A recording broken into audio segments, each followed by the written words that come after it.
अमित शाह की चुप्पी ने जेडीयू खेमे में हलचल मचा दिया है। अमित शाह की चुप्पी से घबरा गए हैं नीतीश कुमार। दरअसल बात यह है कि एक इंटरव्यू के मौके पे अमित शाह ने बिहार चुनाव के बाद मुख्यमंत्री की बात जब आई, तब उन्होंने एकदम से चुप्पी साध ली। कहा कि यह बात हम यहां पे डिस्कस नहीं करेंगे। जब उनसे पूछा गया कि क्या मुख्यमंत्री नीतीश कुमार ही रहेंगे, इसके ऊपर भी अमित शाह चुप हो गए। और यह बात बता रहा है कि अमित शाह की वजह से जेडीयू परेशान है। जेडीयू का पहला रिएक्शन भी आया है।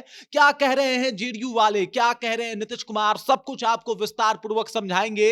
लेकिन उससे पहले मेरा परिचय जान लीजिए। मेरा नाम है रजत और आप जनता जंक्शन देख रहे हैं। दरअसल अमित शाह का एक बयान जो है बिहार के सियासत में हलचल पैदा कर दिया है। अमित शाह कुछ ऐसा कह गए जिसकी वजह से एकदम से बिहार में सियासी बवाल मच गया। दरअसल मैंने इसके बारे में कल भी आपको बताया था कि अमित शाह एक मीडिया इंटरव्यू के दौरान जब उनसे पूछा गया कि क्या देवेंद्र फडणवीस को जिस तर्ज पे मुख्यमंत्री बनाया गया था बीजेपी लीडर को, और एकनाथ शिंदे को साइड किया गया था, क्या वैसा ही हाल बिहार में होने वाला है? क्या नीतीश कुमार को साइड करके कोई बीजेपी का मुख्यमंत्री आने वाला है? तब अमित शाह ने एकदम से चुप्पी साध ली। कहा कि इस बात को हम यहां पे डिस्कस नहीं कर सकते। मतलब हम लोग बैठ के बातचीत करेंगे और बातचीत करने के दरमियान जिस निष्कर्ष पे पहुंचेंगे वही काम होगा। मतलब अमित शाह की तरफ से यह क्लियर नहीं किया गया कि 2025 में मुख्यमंत्री नीतीश कुमार ही रहने वाले हैं। और यह बात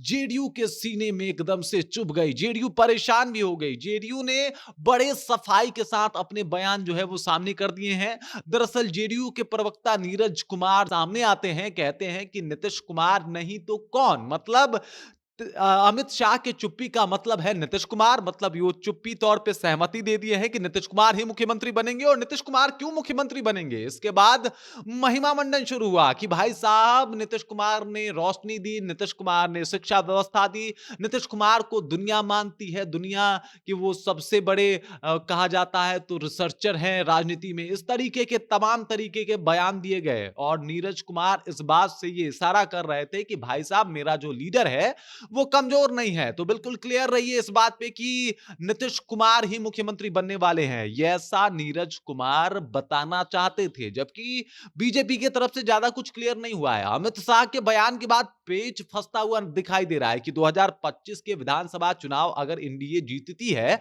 तो क्या मुख्यमंत्री नीतीश कुमार रहेंगे या नहीं, क्योंकि अमित शाह इसके ऊपर ज्यादा गंभीर होते हुए दिखाई नहीं दिए। उन्होंने बोला इसके ऊपर हम डिस्कस यहां पे नहीं करेंगे, हम लोग बैठ के अपना पार्टी ऑफिस में इसका मीटिंग होगा फिर डिसाइड करेंगे। जबकि आपको बता दूं कि बिहार बीजेपी के जो भी बड़े बड़े नेता हैं वो इस बात का दावा कर चुके हैं कि हमारा जो फेस वैल्यू होगा इस विधानसभा चुनाव का वो नीतीश कुमार के ऊपर ही होगा। मतलब नीतीश कुमार ही हमारे फेस वैल्यू होंगे, उन्हीं के ऊपर जो है हम चुनाव लड़ने वाले हैं। लेकिन एक अमित शाह के बयान की वजह से पूरा माहौल बदला बदला सा दिखाई दे रहा है। दरअसल अमित शाह से पूछा गया कि देवेंद्र फडणवीस को क्यों इस बार जो है वो मुख्यमंत्री बनाया गया, तब उनका बयान था कि देवेंद्र फडणवीस को इसलिए मुख्यमंत्री बनाया गया है क्योंकि बीजेपी की सीट वहां पे ज्यादा थी और हमने ये डिक्लेयर थोड़े किया था कि कौन मुख्यमंत्री बनेगा मुंबई में। तो भाई साहब अमित शाह ने यह भी डिक्लेयर नहीं किया कि मुख्यमंत्री नीतीश कुमार बनेंगे, और अगर बीजेपी की ज्यादा सीट आई तो बीजेपी का ही सीएम होगा।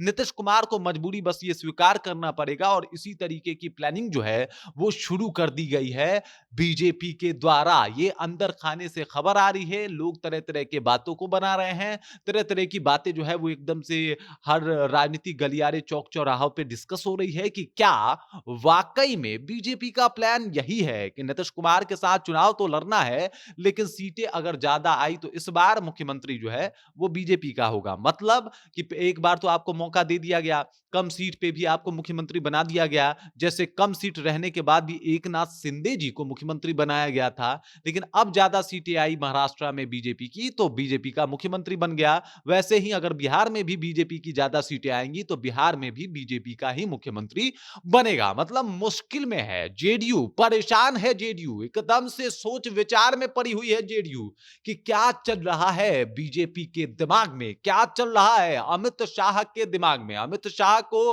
भारत के राजनीति का चाणक्य कहा जाता है और क्या चल रहा है चाणक्य का के दिमाग में बिहार विधानसभा विधानसभा चुनाव 2025 को लेके, मुख्यमंत्री को लेके और इसके अलावा नीतीश कुमार और जेडीयू को लेके आपके जहन में क्या कुछ चल रहा है? आप भी कमेंट करके अपना विचार हम तक पहुंचा सकते हैं। बाकी आप देख रहे हैं जनता जंक्शन और मेरा नाम रजत है।